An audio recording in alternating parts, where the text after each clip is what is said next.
Number एसपीसीडी से बात करो।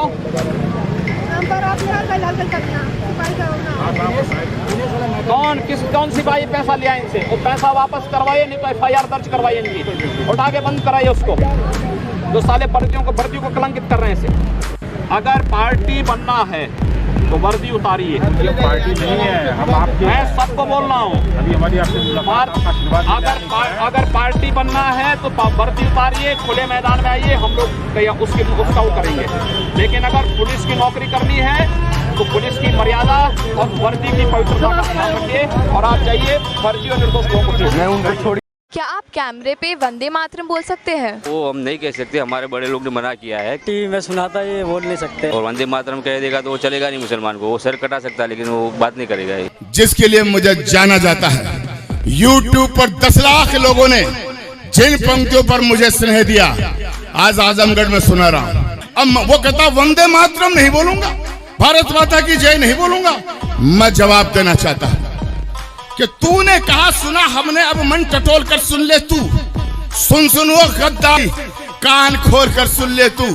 तुमको शायद इस हरकत पे शर्म नहीं है आने की। अरे तूने हिम्मत कैसे की माँ की जय नहीं लगाने की? तो जिस दिन मोदी संसद में शिव शंकर बनकर डोलेंगे, तू क्या तेरे अब्बा जी भी वंदे मातरम बोलेंगे। अगर आपको अपराध नहीं करने तो आपके पास में 1 लाख रुपए की रिवॉल्वर क्यों है? 80,000 रुपए की राइफल क्यों है? मेरे पास है ना। मैंने क्या कहा? दहशत फैलाने के लिए। एक सन्यासी होने के नाते हमारे पास दोनों की सन्यास की हमारी जो प्रशिक्षण होता है वो दोनों का होता है। शास्त्र का होता है तो शस्त्र का भी होता है। एक माला जपने का होता है तो भाला चलाने का भी होता है। दोनों को एक साथ लेकर हम लोग चलते हैं।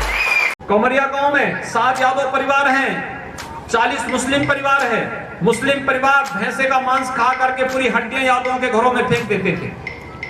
यादव विरोध करता था तो सभी लोग मिलकर के मारते थे। वे थाने में गए, कोई सुनवाई नहीं हुई।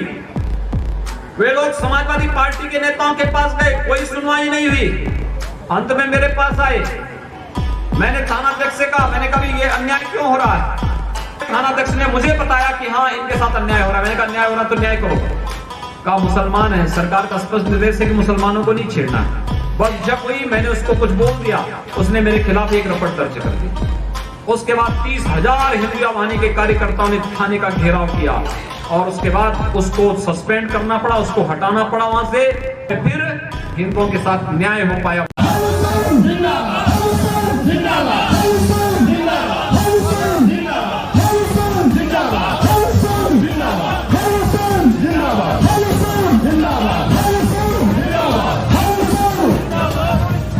बाप बाप होता है, बेटा बेटा होता है। चलो अयोध्या चले दिखाने जलवा हिंदू पावर का। चलो अयोध्या चले दिखाने जलवा हिंदू पावर का। ए लगा लो डाबर का, नाम मिटा दो बाबर का। ए लगा लो डाबर का, नाम मिटा दो बाबर का। कोई आपको एक गले में थप्पड़ मारेगा, आप क्या कहेंगे? दूसरा गला करेंगे उसके सामने? मैं आप ही से पूछता हूँ, महात्मा गांधी को मानते हैं? मैं आपसे पूछता हूँ यार, मैं महात्मा गांधी को छोड़िए, मैं आपसे कहता हूँ कोई आप पे सरेआम चौराहे पर थप्पड़ मार दे गले में, आप क्या करेंगे? मैं कानून के पास जाऊंगा ना। कानून के पास? आप कानून के पास जाएंगे तो जब आपके पास तो समय रहेगा ना, आप करेंगे क्या? आपका पहला रिएक्शन होगा कि आप भी, अगर क्षमता होगी आप में तो आप उसका जवाब दे देंगे।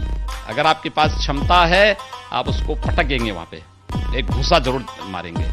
क्षमता नहीं होगी, आप कमजोर होंगे तो आप भाग खड़े होंगे। आप घर में भी नहीं बताएंगे किसी ने मुझे मारा है। मैं जानता हूं तो लोग कहेंगे कि आप कानून बनाने वाले सांसद उकसा रहे हैं। कानून मानवों के लिए होता है, दानवों के लिए नहीं। जो दानव प्रवृत्ति के हैं उनको उनकी भाषा में जवाब देना चाहिए। सर मैं ये आपसे जानना चाहता हूँ कि मदरसे में आप बच्चों को ये शिक्षा देते हो कि गजवाए हिंद होगा। गजवाए हिंद में आप सारे हिंदुस्तानी हिंदुओं को तलवार से काटने की बात करते हो।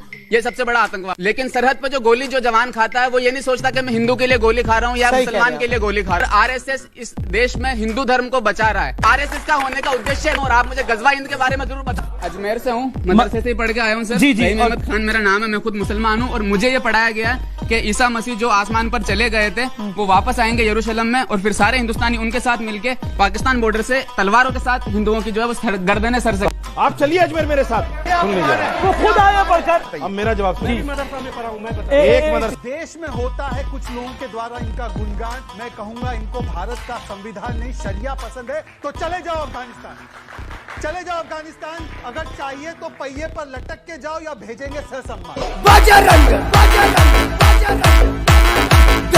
सुप्रीम कोर्ट का फैसला आया, अयोध्या में राम का मंदिर बनेगा। क्यों नहीं बनेगा? बाबर है कौन? बाबर आया कैसे?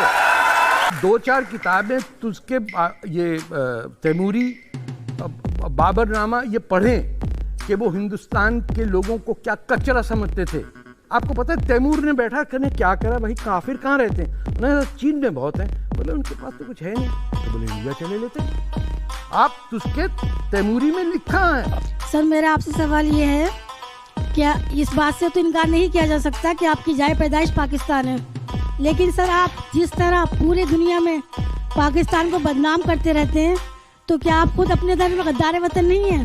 तो आपको खुशी होनी चाहिए कि मैं पाकिस्तान की बुराई कर रहा हूँ। आप हिंदुस्तानी होते हुए आपको कैसे प्रॉब्लम हो गया इस बात? जय श्री राम।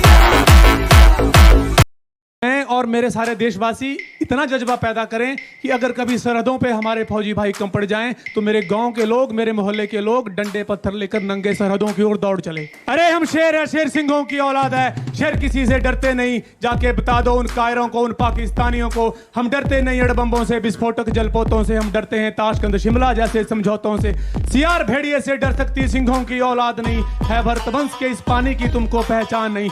एटम बम बनाकर तुम किस्मत पर भूल गए, 65, 71 और 99 के युद्धों को शायद भूल गए। तुम याद करो अब्दुल हामिद ने पैटर्न टैंक जला डाला, हिंदुस्तानी नेटो ने अमेरिकी जेट जला डाला। तुम याद करो गाजी का बेड़ा झटके में ही डुबो दिया, ढाका के जनरल नियाजी को दूध छटीका पिला दिया। तुम याद करो उन 90,000 बंदी पाक जवानों को। तुम याद करो शिमला समझौता, इंदिरा के एहसानों को। पाकिस्तान ये कान खोल कर सुन ले, अब की ये जंग छिड़ी तो नामो निशान नहीं होगा। कश्मीर तो होगा लेकिन कांग्रेस जिस जमाने से सरकार में थी, कांग्रेस ने उन्होंने ही शुरू किया अपना वोट बैंक तैयार करने के लिए। बांग्लादेशी रोहिंग्या को कांग्रेस ने लाला के बसाना शुरू किया।